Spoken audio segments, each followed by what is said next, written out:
பாஸ்டாக்ஸ் நேயர்களுக்கு வணக்கம். மீண்டும் நமது மூத்த பத்திரிகையாளர் உமாவதியான சந்திக்கிறதுல பெரும் மகிழ்ச்சி. வணக்கண்ணே. வணக்கம் வணக்கம். இல்லை, என்ன பேசுறது என்ன கேட்குறதுன்னு ரொம்ப நேரமாக யோசிக்கிற மாதிரி நிலைமை இருக்கும்னு நினச்சேன். ஆனால் நமக்கு அந்த கவலையவே கொடுக்கறதே இல்லை. ஏதாவது ஒரு விஷயத்தை கொடுத்து, தம்பி இந்த வாரம் அந்த டாபிக் இருக்குது போய் பேசு அப்படின்னு சொல்லி நம்மளுக்கு பெரிய ஒரு தூண்டுகோலாக இருக்கிறாங்க. அதுலேயும் ஆதவர்ஜுனா, தாவேக்கா, விஜய் எல்லாரும் சேர்ந்து சொன்னாங்க. ஆளாளுக்கு ஒரு விஷயம் பண்ணுறாங்க. அதாவது தமிழ் சினிமா வரலாற்றில் பைரசி அப்படிங்கிறது வந்துருக்குது.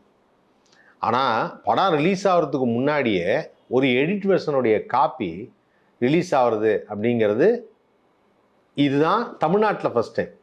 வெளிநாட்டில் வந்திருக்கு. அதுவும் இவரோட படம் தான். தலைவான ஒரு படம் இதே மாதிரி ரிலீஸ் ஆகிருக்கு. வெளிநாட்டில் ரிலீஸ் ஆகி பட்டன் ரிலீஸ் ஆகிடுச்சு. அது உடனே படத்தை அப்புறம் ரிலீஸ் பண்ணிட்டாங்க. இதே மாதிரி ஒரு பிரச்சனையில் அப்போ தான் போயிட்டு இந்த ஜெயலலிதா அவங்கள்ட்ட வந்து போய் கேட்டுட்டு இருந்தாலே அந்த படத்தை எப்படியாவது இந்த பிரச்சனையெல்லாம் தீர்த்து நீங்கள் தான் வெளியிடணும் அப்படின்னு தமிழ்நாட்டில் ரிலீஸ் ஆகிறதுக்கு முன்னாடி உற்சாகத்தில் வெளிநாட்டில் ஒரு தடவை பண்ணிகிட்டு இருக்கானுங்க. அது வந்து முன்னாடி நடந்த ஒரு விஷயம். அப்போ வந்து இன்டர்நெட்டு மீடியம் அப்படிங்கிறதெல்லாம் பெரிய லெவலில் கிடையாது. ஆனால் இப்போ நடந்ததுக்கு உடனடியாக சாதாரணமாக வந்து இப்போ நமக்கு ஏதாவது ஒரு பிரச்சனை, எனக்கு பிரச்சனை இருந்துச்சுன்னா ஐயா இந்த மாதிரி நடந்து போச்சு அப்படின்னு நாங்கள் தானே பதறுவோம். ஆனால் அவங்க யாரும் பதறலை. சுற்றி உள்ளவங்க அத்தனை பேரும் பதறாங்க. இண்டஸ்ட்ரி பதறுது. இண்டஸ்ட்ரியில் எல்லாரும் வந்து இது கண்டிப்பாக அது கண்டனம் தெரிவிக்க வேண்டிய ஒரு விஷயங்கிறாங்க. நம்ம வளர்ந்த அந்த அரசியல்வாதி, ரொம்ப அறிவார்ந்த ஒரு அரசியல்வாதி வந்து உடனடியாக இதுக்கு காரணம் வந்து எல்முருகன், உதயநிதி ஸ்டாலின் தான், எல்லாம் அவங்க தான் அப்படின்னு சொல்லிட்டு போகிற போக்கில் கிளம்பிட்டாப்புல. நம்ம என்னன்னு நினைக்கிறது, இவர் என்ன தான் பிளான் வச்சுருக்காரு விஜய் இதில்? விஜய் என்ன பிளான் வச்சுருக்காருன்னா தியேட்டரில் ரிலீஸ் பண்ணணுன்னு பார்த்தாரு, சென்சார் விடலை. ஸோ அதனால் வந்து சரி அவங்க தீவிர ஆதரவாளர்கள் நம்ம விடுங்கண்ணே, அது என்ன தியேட்டரில் எத்தனை பேர் நான் பார்ப்போம், நம்ம இதில் யூடியூப்லேயே போடலான்னு இருக்காங்க. யூடியூப்பில் இப்போ யோசிச்சுட்டு என்ன பண்ணிப்பாப்பில் அது சொல்லி எச் ராஜாலாம் யூடியூப்பில் படத்தை போட்டதுனால எச் ராஜாவுக்கு நம்ம போட்டின்ற மாதிரி ஆயிரும். நம்ம ஏற்கனவே சொல்லிட்டோமே இது மாதிரி எச் ராஜாவுக்கு ஒரு போட்டியாக வருவாங்க, அதனாலே. ஆமாம், அதனால் அது நல்லா இருக்காது, யூடியூப் வேண்டாம் அப்படின்ட்டு இருக்காப்புல. சரி யூடியூப்லாம் வேறு என்ன தான் பண்ணுறதுன்னா நம்ம வெட்டி போட்டுருவோம். அவன் யார் யார் எது இதில் பயன்படுத்துகிறாங்களோ பயன்படுத்திக்கிட்டோம் அப்படின்ற மாதிரி தான் முதல்ல கட் பண்ண சொல்லியிருக்கேன் எடிட்டர் வச்சு. அப்போ தான் ஆதரவு சொல்லியிருக்கேன், அது நம்ம பயலிலே கட் பண்ணிடுவாங்க, அவன் எடுத்து கட் பண்ணிக்குவான். புரியுதா அவனுக்கு? இந்த முதலைக்கு தீனி போடுவாங்க, செத்த கோழிக்கு மாட்டுக்கறியை தூக்கி போடுவாங்க. அதை வந்து அது 4 பீஸாக கரெக்டாக பீஸ் திரும்பி போயிடும். அது நம்ம வெட்டி போடணும்னு அவசியம் கிடையாது. அப்புறம் அது எதுக்கு பல் இதெல்லாம் இருக்குது, அதே வெட்டி சாப்பிட்ற மாதிரி இப்போ லீக் பண்ணி விட்டுருங்க, அவங்களாம் வெட்டி போட்டுக்குவாங்க. அப்படி தான் இப்போ சீன் பை சீனாக வெட்டி அவன் பரப்பிட்டுருக்கான். ஏன்னா இது பூராமே போய் ரீச் ஆகணுன்ட்டு. யார்? விஜய். அதுதான் தப்பு. இதற்காக நியமிக்கப்பட்டது. நீங்கள் விஜய் குற்றம் சொல்லக்கூடாது. நீங்கள் எந்த குற்றச்சாட்டுக்குள்ளேயும் வளையத்துக்குள்ளேயும் கொண்டு வரவே முடியாது, குற்ற வளையத்துக்குள்ளே. ஏன்னா அவர் எந்த தப்பு செய்ய மாட்டார். எல்லாத்தையும் தூண்டி விட்டாரு. கேட்டால் எனக்கு தெரியாதுன்னு. கேட்ட தெரியாதுன்னு சொல்கிறது வேற, அதையும் சொல்லவே மாட்டார். அதையும் சொல்ல மாட்டார். ஆமாம், அதான். ஏன்னா அவர் 4 மாதம் நடந்த சம்பவத்துக்கு இன்னும் எதுவும் கண்டனம் தெரிவிக்கல, இதுக்கெல்லாம் தெரிவிக்க போகிறாரான்னு அவர் மட்டும் தெரிவிக்கவே இல்லை. தெரியலன்னா 2 நாளாக விஜய் வருத்தம் தெரிவிக்கல, இது எனக்கு ரொம்ப கஷ்டமாக இருக்குன்னு சொல்லலை, எதுவுமே சொல்ல. இது யாரோ நடித்த படம் வந்து ரிலீஸ் ஆன மாதிரி அவரும் வந்து வேடிக்கை பார்த்து பிரச்சாரத்தெல்லாம் போயிட்டு இருக்காப்புல. ஆமாம், அது இல்லை. அது வந்து என்ன அப்படின்னா தமிழ் திரையுலகை அழிக்கக்கூடிய அந்த நடவடிக்கை. புரியுதா? அதுதான் இப்போ பரவலாக பேசப்படுது. இப்போ நம்ம நடப்பு தயாரிப்பாளர் சங்கம் ஒன்று இருக்குது, அதில் இருக்கவங்க பூரா அப்பாவி. புரியுதா? அவர்களுக்கு சினிமா தெரியும். பல தயாரிப்பாளர்கள் அப்படியே கண்ணீர், ரத்த கண்ணீர். அவங்க படம் கிடையாது, இருந்தாலும் அவங்களுக்கு தூக்கம் வரல. என்னன்னா இப்படி பண்ணிட்டாங்க, அப்புறம் நாளைக்கு சினி ஃபீல்டு என்ன ஆகும்? அதான் ஒரு 100 கோடி 200 கோடி படம் போட்டோம்னா நீங்கள் பாட்டுக்கு அசால்ட்டாக ரிலீஸ் பண்ணாங்கன்னா நம்ம தெருவுக்கு வந்துடுவோமே. இவங்க யூடியூப்பில் பார்க்குறக்கா நம்ம 200 கோடி கொடுத்து படம் எடுக்கிறோம். அது வந்து எல்லாருக்குமே தூக்கம் இல்லாமல் நம்பிக்கை போயிடுச்சு. ரஜினிகாந்த் அவர்கள் கூட வந்து இந்த ஆங்கிளில் யோசிக்கவே இல்லை.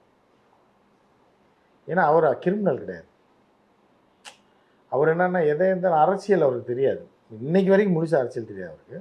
எதையா பார்த்து நம்பிடுவார், டக்குன்னு நம்பிடுவார். புரியுதா? அதுக்குள்ளே இவங்க வடிவேல் மாதிரி படிக்கலை திருடிட்டு போயிடுவாங்க. ஏன்னா என்ன நீங்கள் டக்கு டக்குன்னு திரும்புறீங்க அப்படின்ற மாதிரி தான் அவர் உணர்ச்சி வசப்பட்டார். பாவம்னு நினச்சிட்டார் விஜய்.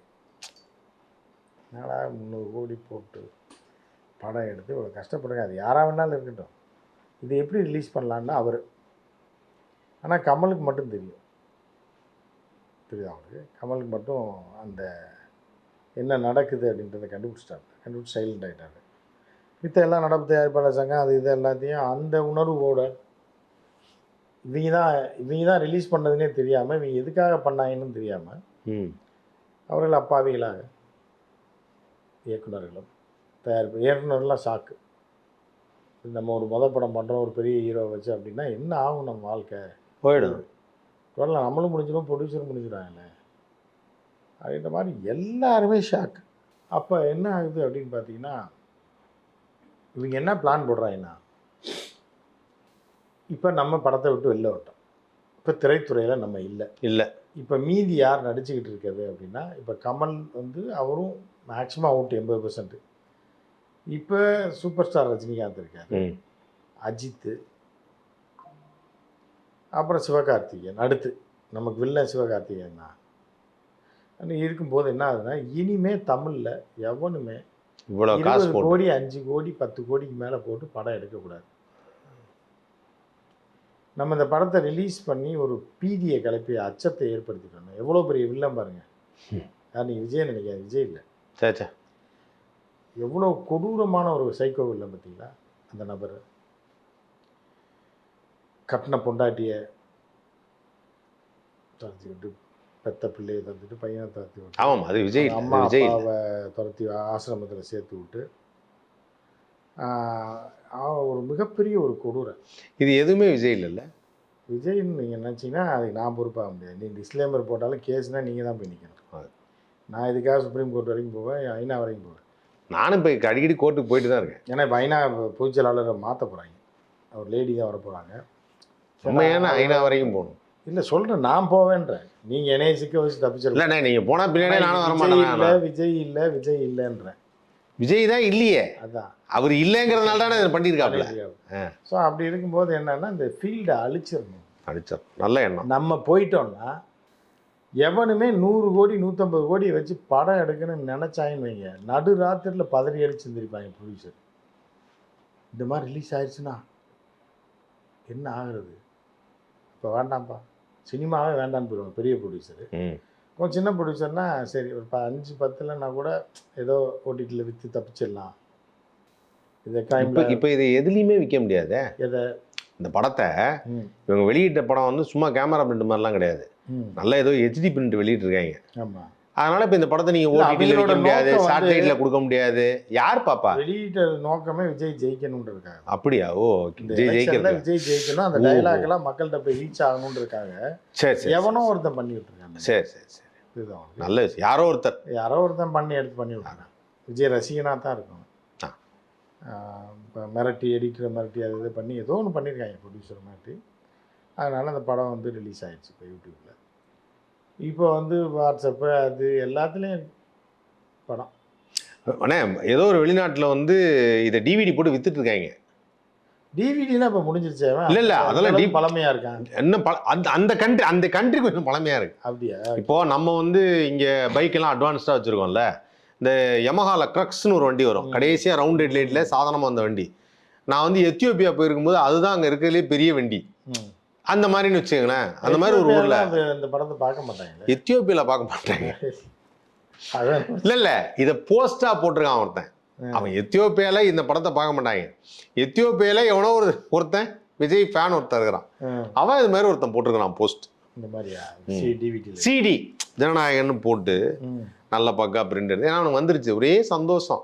அதாவது நம்ம ஊரில் இருக்கிற ஒரு பெரிய ஹாப்பினஸ் என்னென்னா, ஒரு படத்தை திருட்டுத்தனமாக பார்க்குறது, வீட்டில் ஐயோ இன்றைக்கே ரிலீஸ் ஆன படத்தை நான் பார்க்குறேன் அப்படிங்கிறது இருக்குல்ல, அந்த சந்தோஷம் வந்து எல்லாருக்கும் இருக்குது.